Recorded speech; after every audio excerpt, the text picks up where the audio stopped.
Hi cuties, and welcome to today's video. If you are new here, thank you for coming here today, and if you're returning, thank you for coming back. Girl, you're not part of the cutie gang, okay, whatever.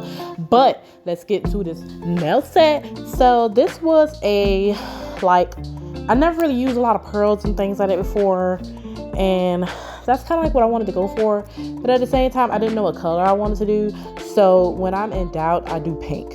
When in doubt, I do pink and glitter, and that's about it. But that's usually my go-to. But I decided to do like different variations of pink for this. I thought this would be like real cute. So I went with a light pink, like a regular pink, and then an extremely light pink. Like that last pink I put originally, like the sticker on the outside of the polish makes it look like it's a beige color, but as you can see, it's like it's just got some hints of pink in it, okay? But these striping brushes are from Beetles. It's a Beetle set. I'll have everything linked in the description box below. But if you happen to order this set, the one that I'm using is like the gold striping brush. Because I'm not sure what the lengths are. I just know what the colors are. But I find that when you're doing designs like on a bare nude nail or polygel, sometimes the color is not as pigmented if you're like polishing on top of a gel polish base. Like you've already polished the nail and there's like a white base under here, or even a black or whatever color base you choose. Sometimes the colors come out more vibrant when they're on top of another base. So that's why you see me like going back on top of it and try to outline it to make the colors a little bit darker. It also resulted in the lines being a little bit wider than I originally anticipated, but it still came out cute and it was still fine with me. And I didn't really have any pictures or inspiration of playing anything out per se for this. I was just kind of going off of a whim. But I will say, when you're doing this, the type of design that I was doing, I wanted it to appear that, they were connecting, like this hot pink line that I'm doing where the top looks like it's going underneath the light pink.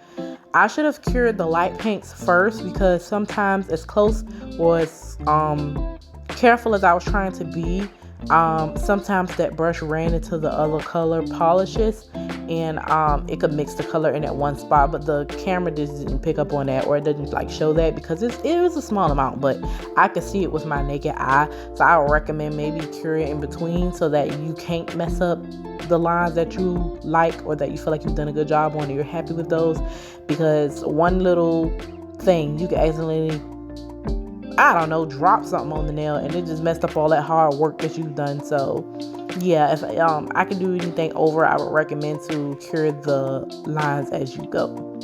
But I thought this design was really pretty cute and like whimsical, very pretty. I've actually already posted like some shorts on my channel, like YouTube shorts, about these nails already, so you might have already seen them, but this is just the official video on how I actually did them. So because lately at this point I had kept doing French tips, and I was like in a French tip phase because I hated French tips at a point.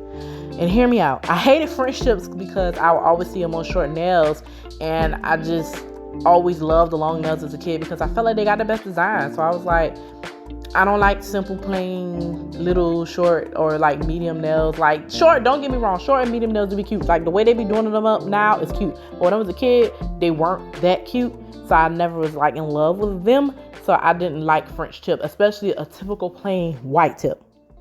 But then y'all started popping out with the different color French tips, like pinks and blacks and greens and blues. And then I was like, oh, those is cute. Okay, let me give it a try. And then I decided to actually do white, and I actually did fall in love with white Frenchies. I just like long white Frenchies.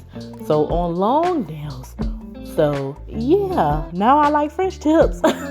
But at this point in time, I was going through a phase of French tips, and I decided to finally do a little design or try to get out of that and really try to do like some actual hand-drawn, designs and arts and things like I used to back when I was a kid. Like that's all I used to do. Everything was a design. Everything had to be a different design on each hand, never the same, things like that. So I was never that child that liked the same design on each finger, or we used to get the full sets back in the day. You get 2 free designs. I don't even know if they even still do that. But you used to get 2 free designs, 1 on each hand, and then you could get a free design on your big toe with a pedicure. I don't even know if they even still do that no more. But that's what it used to be. and I never really got the same design. So that's what it was. So that's what prompted me to do these. Now this little, I don't know what this was, like a gray beige. It was a very gray beige neutral, but I love this. I'm glad I didn't pick one of the pinks to do the French tip. I'm glad I picked this color because this like new beigey gray was bomb, and this was from a different polish collection. I'm trying to remember. I think it might have been Model Ones, but honestly, I'm gonna have to try to go through my Amazon purchase history and see if one of the colors is in the product. See if this color is in one of the product pictures. But this color is from a fall set or a fall collection set with like a deep purple and burgundies or something like that, or like a red and things like that in that set. So that's what this color came from. And I realized I never use this or use it as often, so I was like, why not? Let's just do something fun with it. So that's what you see me doing, just outlining the French tips here. I didn't completely give up the French tip. I just didn't want to do every nail French tip. I want to do something different. I don't really have, my method to doing French tips is I imagine where I want to see the nail bed stop, and I draw the line where I think the nail bed should stop, and then I polish on the French on the rest of the nail. So like some people like a deep French where the nail bed portion comes down way longer on the nail, so the tip part where you see the color is not as long. It's like a shorter, it's a smaller amount of like color on the nail, if that makes sense. If it doesn't, I apologize for confusing you any further. I will no longer speak on this matter because I don't want you to be confused due to me. You might just have to Google some pictures and Google deep French versus regular French to see what I'm talking about. But yeah, I don't really do the deep Frenches. I like just the typical regular French, but I just love this color for it. And I tried my best to be as precise as possible, like on the corners and things, but my goal was just try to make sure I got the polish on all of the nooks and crannies that it was supposed to be on, so that I didn't, have the polish is not being where it's supposed to be, because I was like, I can just go back with acetone and wipe it off. This brush, I don't know who it's from or where. When I worked in a nail salon, it was given to me by one of the people who worked in there, and I used it for the acetone brush. So I still have it, so that's what kind of brush that is. But I'm also deciding to go back on top of the lines that I did and just add a little bit more color to make it a little bit more vibrant. Plus I was also trying to fix some of the mistakes that I had made to see if maybe I can clean it up just a tad bit with the same color and make the lines a little bit more crisp. So this is why I say please cure your lines once you're happy with them, so that you don't have to mess them up or risk chances of messing them up.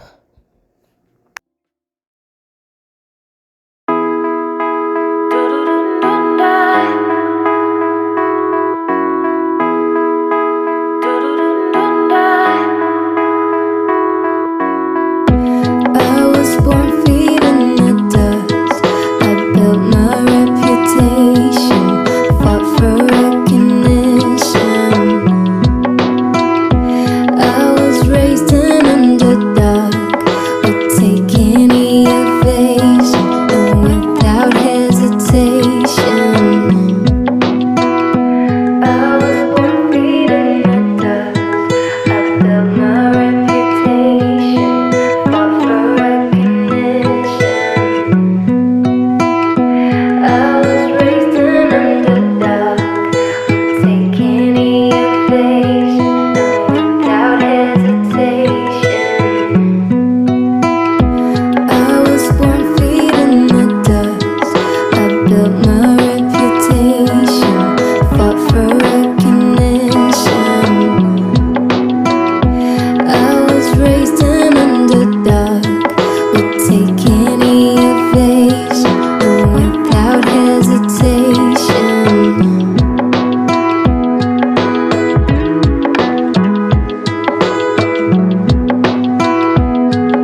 Okay, you guys, so after you go in with your second coat, like I'm doing now on all of the French tip nails and they're cured, I'm going in with my Easy Basket multifunctional nail glue. I use this to adhere a lot of my charms, and basically my idea for the index finger was like just pearls. So the charm box that I have, or that I was originally attempting to sell, I have quite a bit of them, but every time you see me do a design with them, I'm only using one charm box. I've done a lot of designs with just that one little box, and I had quite a bit different, like 4 or 5 different variations, but that's where these charms come from. You will eventually see the actual charm box. If you haven't seen it already, you will see it in my yellow polka dotted nails video.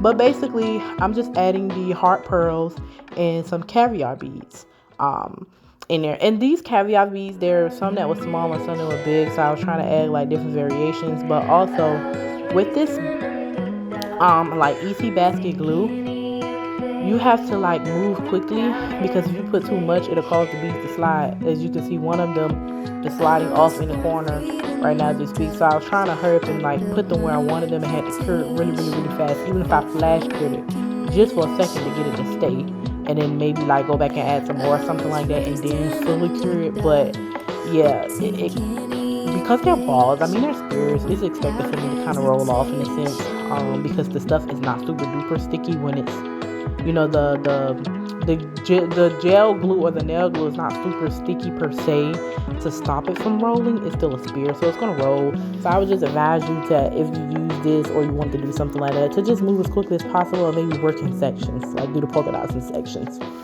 But honestly, y'all, I was feeling myself when I had did these. Like, I really love the nude color French tips. I might have to go back and recreate like a fun summer look with that. Like, I got some ideas in my head of what I could do with that nice neutral canvas, and then what type of fun colors I can add on top of that. But yeah, these charms are really cute. I got these charms from Amazon. I'm going to try to link these in the description box as well. And I just thought this was the most beautiful, most perfect charm. And I'm just going on. So I got that heart charm from Amazon, but these pearls that I'm putting on my nail, they're from my charm box. But I'm pretty sure you probably can find some pearls on Amazon if you really want them and get them to serve. So I was adding pearls and caviar beads, because that charm had a pearl heart in the middle, and then it had, like, you know, you can see the gold and the little rhinestones and stuff around it. So I wanted to bring that out and just really help it pop more by adding it on that finger.